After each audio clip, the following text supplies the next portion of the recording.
That final of the judge is proving a bit of a hassle for some of our horses here today.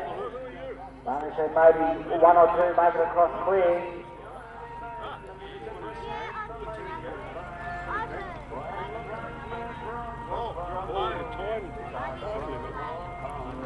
The pumpkin is going to be...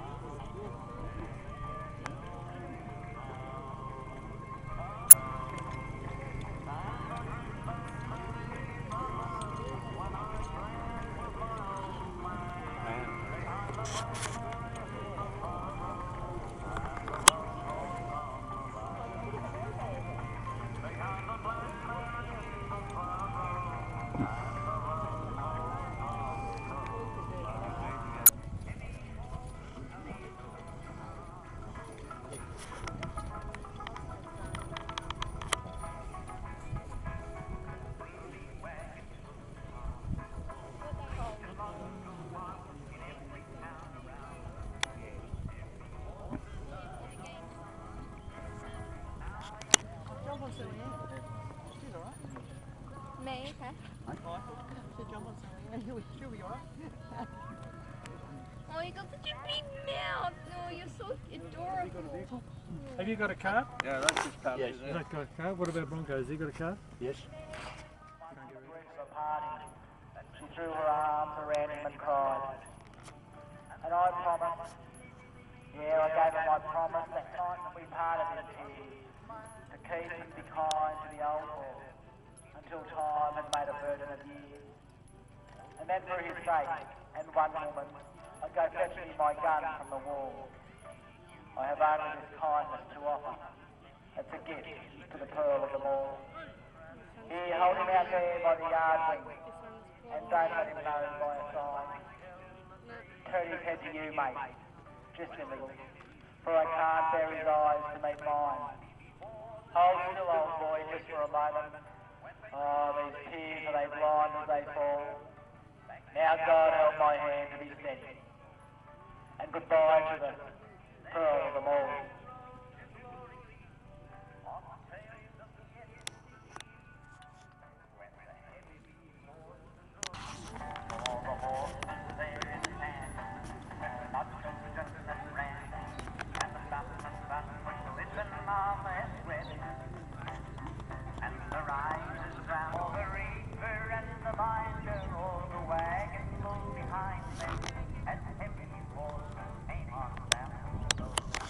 Norm Nelson with Cody, Glenn Cummins with Meg, John Reddy with Boss and Bonnie, and Kevin Northey with Major. You're in the runoff for the log snigging. Norm Nelson, Cody, Glenn Cummins with Stories of the draft horse days are told. So of course, as I mentioned earlier in the day, this log stick represents the day in the life of a timber getter. Most of the events you see at any of the agricultural shows have started from normal work. And a couple of blokes got together in a pub one day and decided to have a bet on which horse was the best, or had the best cam drafter, or the best show jumper, or the best log snigger. And the blokes decided they'd also have a bet on who could cut the log fastest, and that's where most of our sports come from in the show ring. So the objective is here to snig the logs up around the obstacles without knocking off the tennis balls. And no part of Major or the equipment or Kevin can go outside of the yellow string area. I tried not to let him see me. I worked him so for in that stable that he ran so well. The boss of the stable then was he. No smarter man the horses ever seen. One morning when I went down, half the place I did out. Very handy horse, Major. Said to me, "Do you there was a job here, Sonny, made me feel quite funny. On the way home, he's got to weave back into this last obstacle.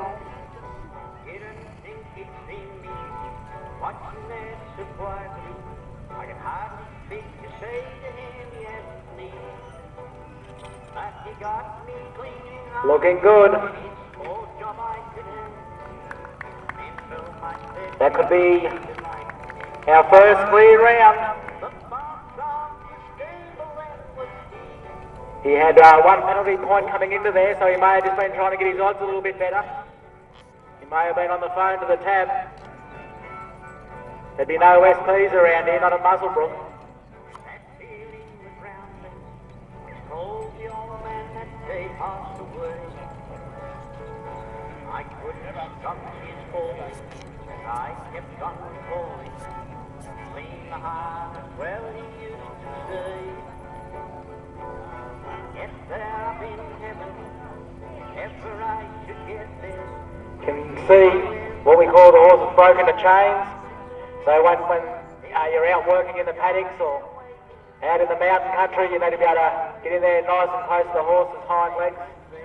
Have him stand there nice and quiet and wrapped in chains and things. It's slightly different to be broken to harness to being broken by chains or of course broken to saddle.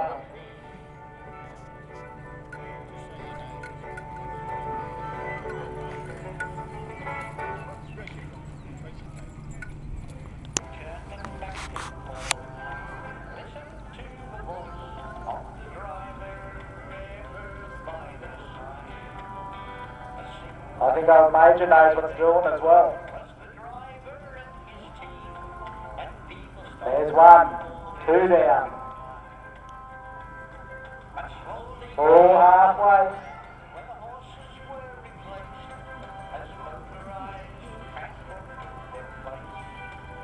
Well done now, past this time. We'll get a time very shortly.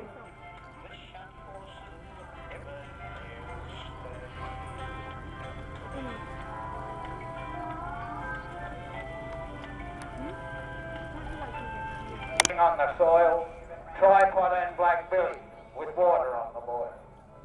Damper in Dutch oven under ashes in the ground, a scene of peaceful harmony, the joyful bush bird sound.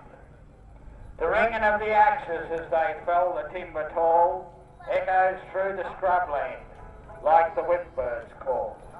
Add to that the ribbon sound of the cross-cut saw, a sound of somewhere in the past that we will hear no more.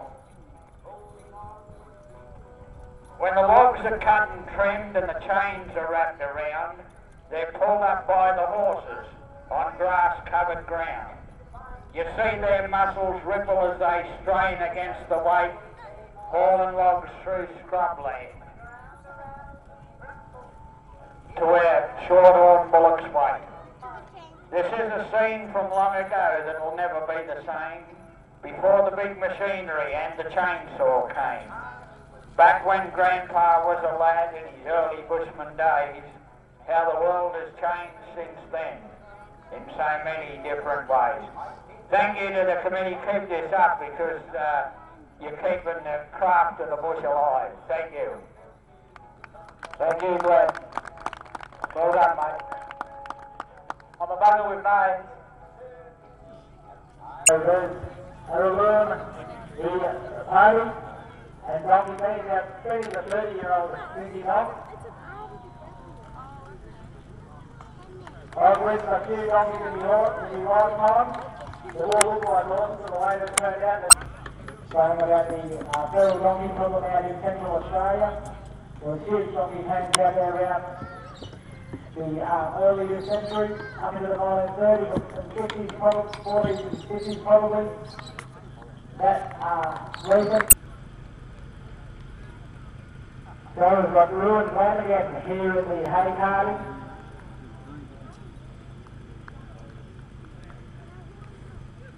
There's the first dial on.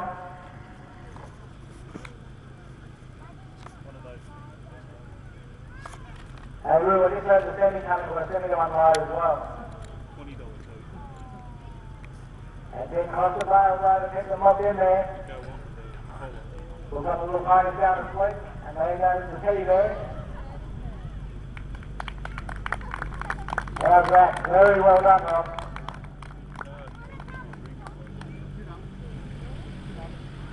Bales trying to get a little bit heavier, lifting a few and lifting them up higher.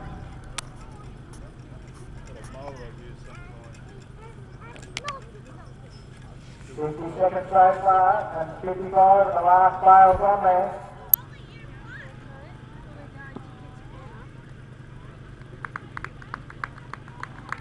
The second one is just about ready to go, and there's Benny doing his bow.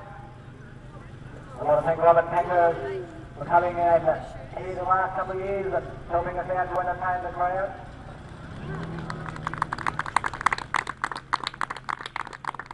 The Northey family and their granddaughter Jessica Bull, always performing very good in the working classes. And after all the working classes are what we need our heavy horses for.